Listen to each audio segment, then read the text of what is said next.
महाभारत काल के महत्वपूर्ण पात्रों में से एक पात्र विदुर जी को माना जाता है। विदुर जी हस्तिनापुर के प्रधानमंत्री, कौरवों व पांडवों के काका और धृतराष्ट्र और पांडु के सगे भाई थे, परंतु इनका जन्म एक दासी के गर्भ से हुआ था। महात्मा विदुर हमेशा ही धर्म के मार्ग पर चलते थे।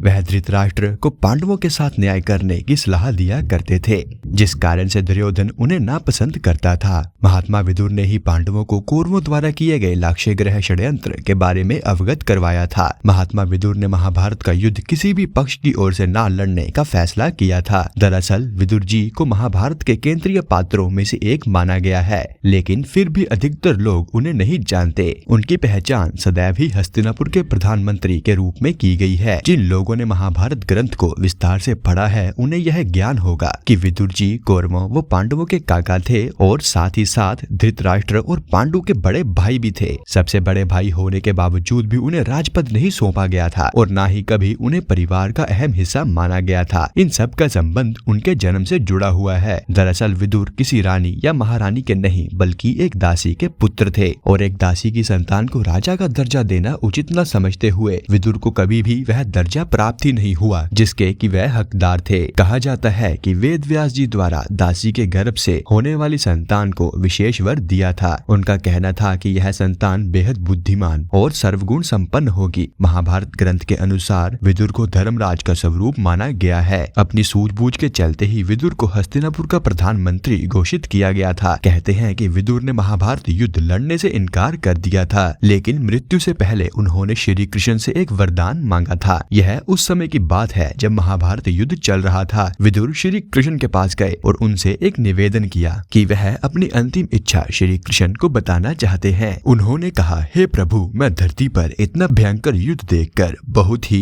आत्मग्लानिता का अनुभव कर रहा हूँ। मेरी मृत्यु के बाद मैं अपने शरीर का एक भी अंश इस धरती पर नहीं छोड़ना चाहता। इसलिए मेरा आपसे यह निवेदन है कि मेरी मृत्यु होने पर न मुझे जलाया जाए, न दफनाया जाए और न ही जल में प्रवाहित किया जाए। वे आगे बोले, हे प्रभु, मेरी मृत्यु के बाद मुझे आप कृपया करके सुदर्शन चक्र में परिवर्तित कर दे और यही ही मेरी अंतिम इच्छा है। श्री कृष्ण ने उनकी अंतिम इच्छा को स्वीकार किया और उन्हें यह आश्वासन दिया कि उनकी मृत्यु के पश्चात वह उनकी इच्छा अवश्य ही पूरी करेंगे। अब महाभारत का युद्ध समाप्त हो चुका था। युद्ध बीते कुछ ही दिन हुए थे कि पांचों पांडव विदुर जी से मिलने वन में पहुँचे। युधिष्ठिर को देखते ही विदुर ने प्राण त्याग दिए और वह युधिष्ठिर में ही समाहित हो गए। युधिष्ठिर के लिए यह घटना कुछ अजीब थी। वह समझ नहीं पा रहे थे कि यह क्या हुआ, क्यों हुआ और इसके पीछे क्या कारण था। अपनी दुविधा का हल खोजने के लिए वह श्री कृष्ण के पास गए। श्री कृष्ण युधिष्ठिर को दुविधा में देखते हुए मुस्कुराए और बोले, हे युधिष्ठिर, यह समय चिंता का नहीं है। विदुर धर्मराज के अवतार थे और तुम स्वयं ही धर्मराज हो, इसलिए प्राण त्याग कर वह तुम में ही समाहित हो गए हैं। लेकिन अब मैं विदुर को दिया हुआ वरदान पूरा करने आया हूँ। यह कहकर श्री कृष्ण ने विदुर के शव को सुदर्शन चक्र में परिवर्तित कर दिया और उनकी अंतिम इच्छा को पूरा भी किया। तो मित्रों, यह था आज का हमारा वीडियो और यह वीडियो देखने के लिए आपका